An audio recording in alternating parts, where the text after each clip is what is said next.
Birinchi bob. To'rdan boshlangan do'stlik. Ikkinchi qismi.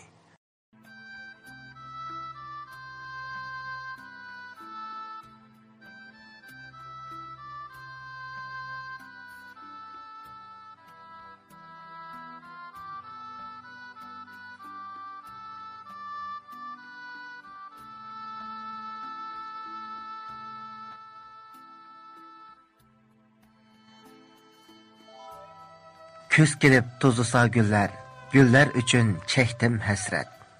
Tün kecha köptür xiyallar, uyqum mening yo'qdir faqat. Do'stlashay deb tovlug'ayman, nomuringizni so'rg'ayman. Ismim mening Nur Alijon, do'stlashishga bak yarayman. She'r yozmoqqa havasim bor, ammo naqsha aytolmasman. Xohlasangiz do'st bo'layli, sizni kunda saqlag'ayman. Nur Ali yozgan bu she'rdan o'zicha nihoyat mamnun bo'ldi. U qayt-qaytlab o'zi o'qigan she'rni olib o'tgandan keyin ondan muqimlashtirdi. Hamda mehribon qizning qoldirgan so'zlari va aytgan naqshlarini toki uxlab qolganga qadar angladi. Nur Ali dehqon oilasidan kelib chiqqan, oq ko'ngil ham qilmashgan yigit edi. U kichik chig'idan boshlab maktabda to'liq yaxshi o'qigan. Ammo yuqori o'rlab o'qishiga oila sharoiti yor bermay, to'liq o'tira maktabni bitiribla 3-4 yildan beri mahalla tabasidagi atratning quduqlarini ko'tira elbilib, quduq boshqarish, suv bilan ta'minlashdek ishlar bilan shug'ullanadi. U kichikdalla tirishchan bo'lg'achqa, quduqlarni ko'tira elbilib, birer yil bo'lmayla oila sharoiti birdinla yaxshilanishga qarab yuzlanib ketdi. Tunji yillar u o'zining üzüm tehlik yeriga qo'shib, boshqalardan ko'tira elib olgan üzüm tehlardan hamda kengayib olgan paxta yerdan alohida mo'l usul elib, bankidagi qarzlarni pak-pakiza tugitish bilan birga boshqadan uylarini chiqib ratlab, yangidan uy solg'izdi. Chunki ashu yili üzüm paxtalar ko'ngildagidek sotilgan edi. Bo'libmi paxtaning bahasi xeyla yuqori bo'lgan edi. Turmushidagi bu o'zgarishlardan keyin tirishib ishlasila taqdiri o'zgardiganligini his qilgan Nur Ali o'ziga yangi-yangidan planlarni tuzib bekitib, ishlarini shu bo'yicha ilib madigan bo'ldi. Uning ahvolining borgancha yaxshilanishiga agishib, mahalliy komiteti uni o'zi turishliq atratning atrat boshlig'i qilib saylab, atrat ishlarini boshqarishga qo'ygan edi. Ana shuningdan keyin u texmi aldirash bo'lib ketgan edi. Mana Aradan 3-4 yil o'tgan bugungi kunda u Abdulla do'st birodarlari ham al-yurt ichida bosh ko'tarib qolgan edi. Uning chiqishqiq mijoziga cho'ng kichik hammaylan omroq bo'lg'achqa, hatto yoshga sal cho'ngroq kishilarmi uni hurmatlab tamak sunatdi. Haroq so'rillari yoki ayrim ahvollashishga taklif qilishadi. U hammaylarning ko'ngli uchun takliflarni rad qilmaydi. Shundaqla qo'lidan kelishcha har kimga har qanday ishlarga yordam qiladi. Ashundaq o'ltirishlar ko'paygan sari u o'zini behli charchab qilib his qilib, so'rinlardan o'zini asta-asta tortishga boshladi. Ammo haroq tamakini qat'iy tashlay olmadi. Oila sharoiti yaxshilanishga yuzlangan bilan uning ta hozirgacha biror qiz do'sti bo'lmag'achqa, yeshining cho'ng ishiga agishib, cho'nglarmi uning to'y ishiga bakrak ko'lli qaturdigan bo'lib qolgan edi. Amaliyotda uningga loyiq chiqmadi emas, balki u yaratqudek loyiq chiqmadi. U bekli qolmashgan bo'lg'achqa, uni qo'g'lashganlarmi xeyli ko'p bo'ldi. Ammo u udulni rad qilsa, ularning ko'ngli yerim bo'lishidan ansirab, boshdan oxiri sukutda turib oldi. Uning bu sukutlardan ba'zilari o'z yo'llariga jimjit ravon bo'lishdi. Ba'zilari uningdan og'rinib, ochiqlanib yurdi. Yana bir qismlari ahvolda o'zgarish bo'lib qolarmi degan umidda o'zini bazlab, onda-sonda yon telefoniga o'chir yo'llab turishni unutmadi. Ba'zi chog'larda, to'y to'kinlarda mast bo'lib qolgan chog'larda, qizlar bilan bir qancha maydon tansi o'ynab qolganda, uzundan beri maqsadlariga yetolmayotganlar paytni qo'ldan bermay o'chirishga taklif qiladi. keypi obdan tashilib qolgan bundoq chog'larda u ma'qulla deb qo'yadi. Ammo masligi yeshilgan chog'da bo'lsa, ularning urg'an telefonlarini qabul qilmaydi. Qisqa o'chirlarini javobsiz qoldiradi. Kunlar ana shundoq o'tib, umu mana 24 yoshga kirib qoldi. Yaqinqi bir oy ichida Jungo Telegrafi Xinjiang cheklik shirkati yo'lga qo'ygan dehqonlar shodlig'i telefon to'ri uning loyiq izlashdagi yaxshi bir sahnasi bo'lib qolgan edi. U dastlabda to'rning xat sanduqida boshqalarning qoldirgan o'chirlari qatorida bir qism qizlarning o'chirlarini egiladi. Bara-bara uni ikki kishilik choyxona jalb qildi. Chunki bu ayrimxonada har qaysi joylardan har xil yosh quramdagi do'stlar uchraydi. Bu bir oy jarayonida ayrimxonada 50 nafarga yaqin qiz bilan paranglashib baqdi. Ammo ularning hech qaysisi uni o'ziga jalb qila olmadi. U shuning bilan ikki kishilik choyxonadan zerikishga boshlab, faqatla xat sanduqiga chiqadigan bo'lib qolgan edi. Chunki xat sanduqining so'z qoldirish vaqti 3 minutga tangshalgan bo'lib, ko'pincha xat sanduqida qizlar naqsh aytib yoki hikoya, she'r o'qib vaqt o'tkazadi. Kimning kimga mayli ixtiyori bo'lsa, shuningga o'chir qoldiradi, do'stlashadi. Shunlashqa oldingi kuni Nurali mehribon qizning ovozini anglash bilanla xushxo'y qizga o'xshatishi ajablanarlik emas edi. Chunki u bir qancha kundan beri xat sanduqidagi mazmunlarni anglash jarayonida mehribon qizning xushxo'y nomida qoldirgan she'r naqshlarini qayta anglab, uning bilan tanishib, do'st bo'lib qilish istagi tug'ilgan edi. Shunga oldingi kuni o'zi bilib bilmayla ikki kishilik choyxonaga kirishiga uningga dal xushxo'y qizning ovoziga o'xshash qiz uchirg'achqa shunchalik hayajonlangan edi. Afsuski, ularning paranglari amdili boshlanganda to'r o'zlib ketib, behla yomon bo'lgan edi. O tunugun akşam she'r yezib o'qib qoldirib qo'ygandan keyin navada xushxo'y qiz anglab qolsa, balkim javob qaytarar degan umidda toki uxlab qolganga qadar barliq mazmunlarni rat anglagan edi. Ammo xushxo'y qizdan hech qanday javob kelmadi. O saharlab o'rnidan turib, yuz ko'zini yuvibla telefon oldiga kelib, o'ziga javob qaytmaganligini tekshirdi. Ahvol yanala o'xshash. Onunğa texcə inkas cavab qaytarılmagan edi. O şu açıqda motosikletini minib do'kondan 2 jup pivo va yemeklik ilib keldi. O tamakisiga o't tutashtirib, cho'nqir xiyollar ilkida pivini ichishga boshlaganda, uning hujrasiga yaqin og'inisi Farruh kirib keldi. Bunun bilan Nurali og'inisini dal vaqtida kelding deb qizg'in qarshi oldi. İkki og'ini qisqacha ahvol so'rashibla, kan ustida bir-biriga yuzma-yuz qarashib o'ltirib, bir-biri bilan paranglashqach pivi ichishga boshladi. Nurali og'inisi Farruhga tunugun telefon to'ri choyxonasidagi bo'lgan ishlarni so'zlab berdi. Farruh uning so'zlaridan uningdagi salbiy normallikni his qilib kulib qo'ydi. Ham og'inisi uchun xushal bo'ldi. Kucha nahiyasining chat bir yezdagi bozorda bugun odamlar beklib ko'p edi. Hamma tijoratchilar xaridorlarning ko'pligidan xushallansa, ammo mehribon qiz birining keynidan biri kirib kelayotgan xaridorlarni yo'lga silishga aldiraydi. Chunki u bugun bozorda odam bek ko'p bo'lganlikdan to'rga chiqolmay qolgan edi. O shu topda o'ziga 30 minut bo'lsa-mu oromliq bo'lishini istaydi. Faqat bo'lmasa telefon to'ridagi mazmunlarni biror qur anglab bilib, ondan do'kon ochsa-mu mayli edi. O aslida bugun do'konga borsam, ko'proq to'rga chiqib, zerikib qolsam kitob o'qiyman deb, o'qiyotgan kitobini beli olg'ach kelgan edi. Nadikini. U bugun tush bo'lg'ichimi to'rga chiqolmay, o'zining to'limi bearam bo'layotganligini. Aslida o'zining to'rdan zerikish emas, balki to'rsiz zerikadiganligini his qilgan edi. Hay, nimachiq odam bu? Yezimizdagi butun odam uyda o'ltirmay bozorga kelib oldimi nima? Farzimcha bugungi savdo 500 yiqilishib qoldi-ku deyman. Asli men nihoyat xushal bo'lishim kerak edi. Biroq ichim siqilib ketyapti deysa. Mehribon, xaridorlarning oyqi uzilmagachga o'zini xeyli charchagandek his qildi. To'g'risini aytganda, mushu topda to'rga bek chiqisi bor edi.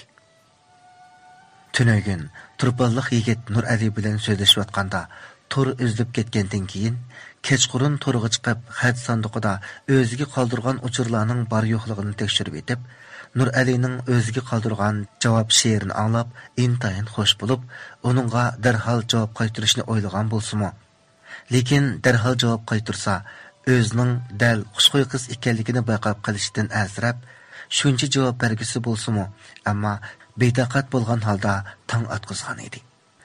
Hatta uxlash oldida uningga she'r shaklida javob qaytarishni o'ylab, kundalik xotirasiga 5-6 ko'plat she'rmi yozib qo'ygan edi. U asldagi plan bo'yicha saharlab do'konga kelib, do'konni tozalab bo'libla javob qaytarishni o'ylagan edi. Ammo ishlar uning o'ylaganidek chiqmay qoldi. Bugun bozorda favqulodda odam ko'p bo'lganlikdan do'konni tozalab bo'lmayla, xaridorlar kayni-kayndan kirib, hozirgacha oyqi bisiqmay o'tadi. Arliqda uning do'koniga kirdigan odamlar sal pasishga boshladi. U shu asnoda chaqqonlik bilan axlat chelikini ko'taribla do'kon oldidagi cho'ng axlat sanduqiga axlatni to'kilib chiqib, o'dulidagi hamda yondagi 1-2 do'konning taqoqliq ekanligini ko'rib, bugungi xaridorlarning ko'p ekanligining tegiga yetgandek bo'ldi. Shunday qilib, u bugun tomoqni kechikib yedi.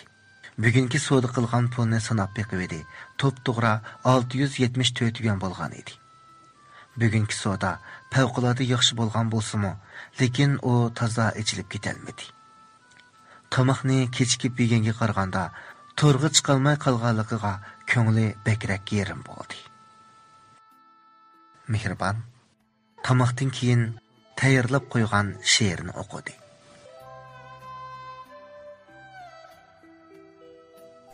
Salam sizga Nur Alijon, barmisiz? Turpanlarning aptipida saqmisiz? Isib ketdi kuchalama hayronman. Issiqlarda nemish qilib yurisiz? Nomerimni, adresimni so'rabsiz. Buni bilib zoda nima qilarsiz? Uchur qiling bu to'r behli kang tasha. Telefoniga ham chiqim qilib yurmaysiz. Mijazim shu, behli erkin yashayman. Yuvashlarni hargiz bo'zak atmayman. Gar o'zini chag'lay olmay qolsa kim? Qo'lim emas bazg'an bilan hoshlayman. Behmumungluq Hindistonning naqsi, 11 santa oyiqimning pashnisi. Do'stanlabsiz bo'pti do'stim qilvalay. Balkim chiqmas sizga mendek yaxshisi. Yaqin do'stim tanishdiq-ku siz bilan. Choyxonada paranglashib bek bilan. Xo'ypaylimni anglagansiz ishining.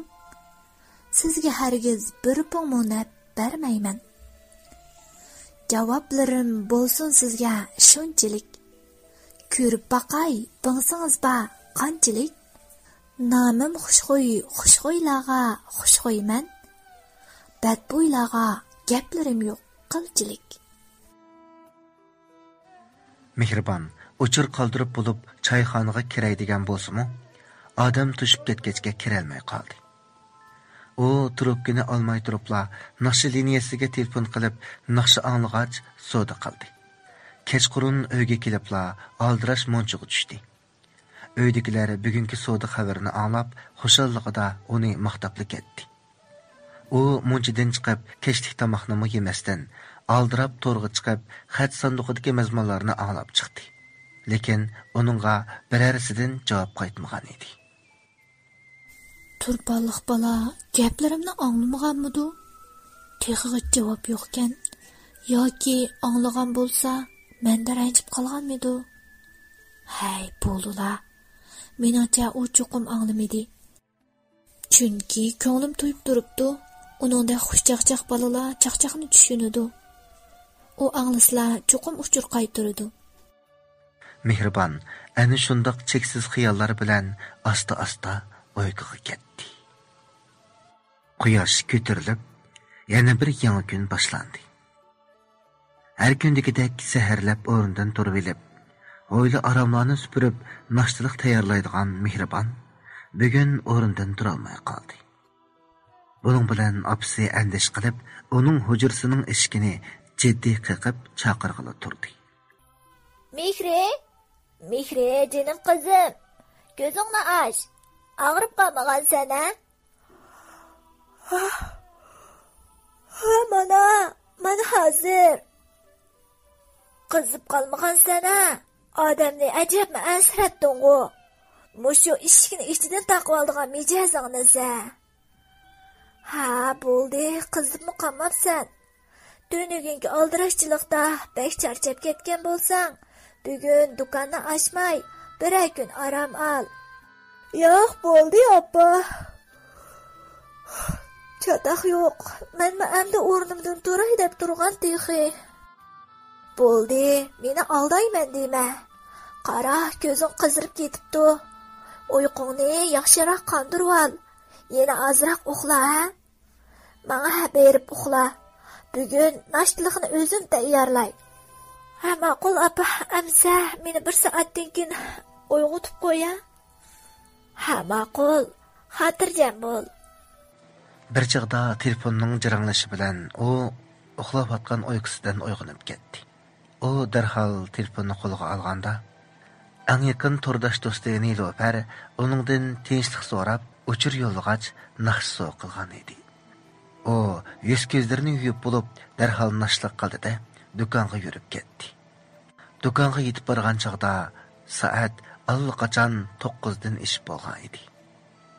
O adeti bo'yicha dükkan tozildi.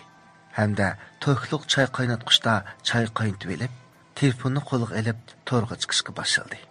U avval xat sanduqiga kirdi. Yanala onunga javob yo'q. Shuning bilan u derhal ko'p kishilik choyxonaga kirdi. Tadiga çayxanaga oңushliq kirib oldi. Çayxanada Ko'rli Xejingdan Tahirjon qatorliq to'rdoshlar bor edi. Mehribon ular bilan xeyli qizg'in muңdashdi. Xushxo'y, siz o'quvchimi yo o'qituvchimi? Qanchasiga kirdingiz siz? Yo'qay, menmi dehqon. Shu to'liqsiz o'tir maktabni bitirishimga uydagilar do'kon ichib berdi. Shuningdan keyin to'rga chiqqach do'konni savdo qilyapman. Ha, amsi yaxshikan. Tek sizni o'qituvchimga deb o'ylagan. Hey, xasanduqi yozgan she'r chaqchaqlar hozir hammamizning diqqatini tortib qo'l paydo qildi. Hammamizni bekayran qoldirdi. Barliq to'rdoshlarning siz bilan behli tunishqisi bor hozir. Ta'limimizga bugun Abdulla ko'p kichik choyxona kirib qopsiz. Avval o'zim sizga tunishtiray. Men To'qsundan Sirliq. Men Ko'rli Xejingdan Tahirjon. Ha, men do'stinglar Shabnam. Ma'qul, hammanglarga rahmat. Sizlar bilan tanishganligimda intayin xushalman. Xushxo'y, siz she'rlarni bek yaxshi yozib qolmay, naqshlarni bek yaxshi aytadigansiz. Hozir ko'p kichik choyxonaning ichi sirtida nurg'un do'stlar bor ekan, anglab yetibdi. Bayatdan bir do'stim sizni bir naqsh aytib berskan deb talab qilib uchur yo'llabdi. Qanday qaraysizkan? Albatta. Xushxo'y qiz rad qilmay o'rinlab beradi-da. Ha, ma'qul. Sizlar bundaq deb turib olgandan keyin amsa birni aytib beray. Lekin zanglik qilmanglar jumu. Pek yaxshi ayta olmayman. Uning ustiga do'kon xaridor kirib qolsa, to'xtab qolishi mumkin. Amsa boshlaydim-a? Razil ko'ngilning kayniga kirib, bekor o'tkazdim nurg'un vaqtimni. Razil ko'ngilning kayniga kirib, bekor o'tkazdim nurg'un vaqtimni. O'rin bo'ldim men kun o'tgan seri, nadin izlay ketgan vaqtimni. O'rin bo'ldim men kun o'tgan seri, nadin izlay ketgan vaqtimni. Qayta tosh qo'zay ketgan vaqtimni. Hayat deb bilay bir minutnimi, qayta to'shqozay ketgan vaqtimni hayot deb bilay bir minutnimi ko'ngil deb o'ynab ba'zan bir yoshlar oxiri bir kun pushaymon qiladi ko'ngil deb o'ynab ba'zan bir yoshlar oxiri bir kun pushaymon qiladi. Onun aytgan naqshisi tordashlarda aytqusiz darajada hayajonliq ta'sir paydo qildi.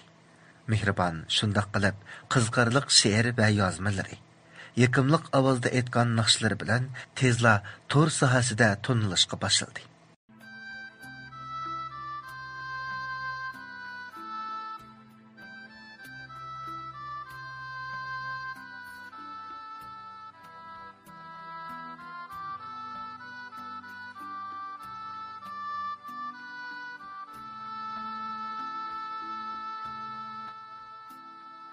Rolarga Meryemgül Xushxo'y, Yusufcan Abdurahman, Abduquddus Mattursun, Mutallibcan Qavul, Valijan Eli qatorliqlar ovoz bergan.